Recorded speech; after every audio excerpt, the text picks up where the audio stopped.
Hola workers, acabamos hoy con los sustos que se van a llevar los trabajadores que estuvieron, están o desafortunadamente estarán en un ERTE.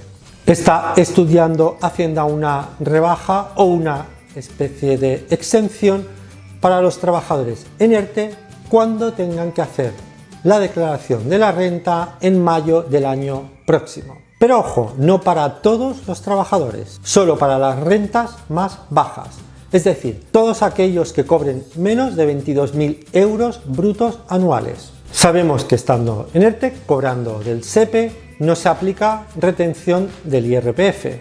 Sabemos también que no estamos obligados a hacer la declaración de la renta si no llegamos a cobrar 22.000 euros brutos anuales o 14.000 euros anuales si hay dos pagadores, que es la situación en la que se encuentran la mayoría de los trabajadores en ERTE. Lo vamos a ver más claro en un ejemplo. Cojamos un sueldo medio de 23.000 euros brutos al año. Hablamos de un trabajador en ERTE 4 meses, de marzo a junio. Pues para una situación así, Hacienda reclamará una media de entre 800 y 1.000 euros a devolver. Imaginad la situación que puede ser la vuestra, la de un trabajador que lleva en ERTE desde marzo.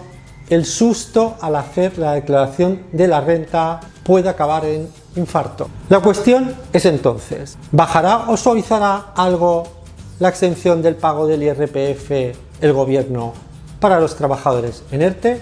Esa excepción, si lo hubiera, será a título individual o teniendo en cuenta el importe total de las rentas familiares. No nos queda otra que esperar unos meses y por prudencia ahorrar todo lo que se pueda para que la caída no sea tan dura.